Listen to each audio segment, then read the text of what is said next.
All right, welcome back. The difference between feeling strong and feeling exhausted might come down to one thing: how well your body manages gravity. You know, when I read about this, I was fascinated. Never heard it before. And there's a new book called Pull.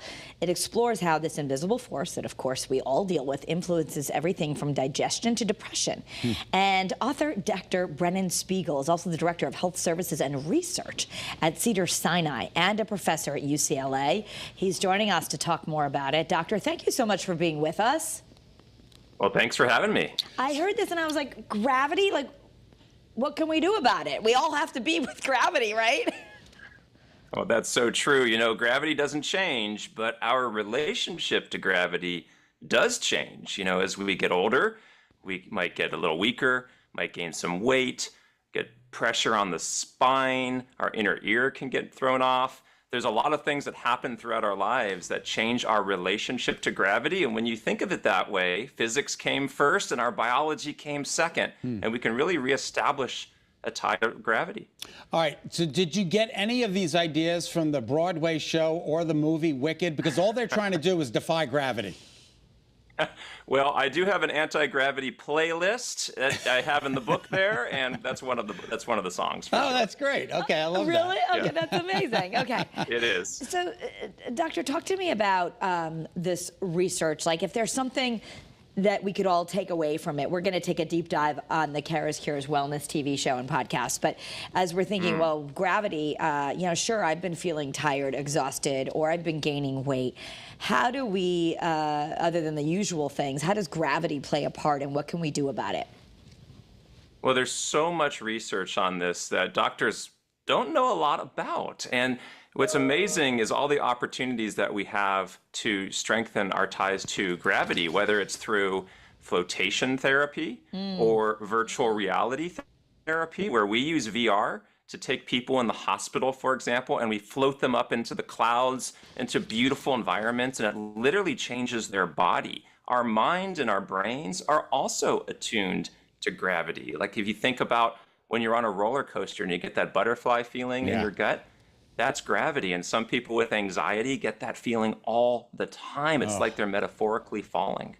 Can we talk about hydration as a hydraulic lift? Yeah, I mean, spoken from a self-proclaimed water hater. I hate water, doctor. Is there anything I can do? Drink Well, water. we need water because we have these pumps and tubes in our body. And like you said, these hydraulics that we need to pump 5 liters of blood up to our brain so you and I can talk to each other and not pass out. We need fluid in our body. And in fact, there's evidence that if you don't have enough fluid in your body, and that's between 10 and 13 cups of water per day for most people, that you can get lightheaded and dizzy, but even worse, it's associated with cognitive decline. There's even some evidence that conditions like Alzheimer's are made worse if you're always underhydrated and you have high sodium levels in your body as a result of being too dehydrated. You know, interesting because we talk about that when we're with mental health and anxiety, that, you know, first make sure you're not hungry and that you're hydrated because it can really affect anxiousness. What about, you know, a lot of us have aches and pains, and you're saying there's even some spinal decompression, some easy things we could be doing every day that would really change the way our body responds with gravity? Yeah, that's right. So there's something called dead hangs. Talk about defying gravity. This is where you hang from a pull-up bar. You don't even need to do the pull-ups.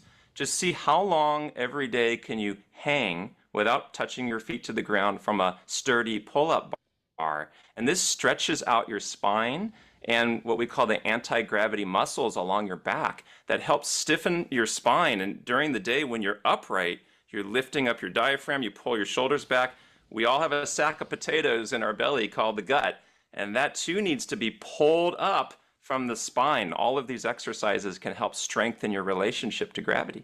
So this Gravitype quiz is going to help us, is that right? Yeah, so online there's a quiz and there's 16 questions you could answer. It asks you questions like how long can you stand on one leg without falling down? Do you get lightheaded really easily if you stand up quickly? Do you get those butterflies easily on roller coasters or on airplanes? And depending upon how you answer those questions, there are 8 different gravitypes, and each one has a specific set of recommendations. That is remarkable. I'm going to have to take the quiz before we finish talking the next time, so I know what my type is. That's right. Yeah, Doctor, we're running out of time, but I want to let everyone know we're going to have a deeper dive on the Kara's Cures podcast. Again, the book is available now. It's called Pull. And you can also get more information about this groundbreaking research. You visit BrennanSpiegelMD.com. All right. Thanks, Doc. We so appreciate your time. Thanks so much. Appreciate it.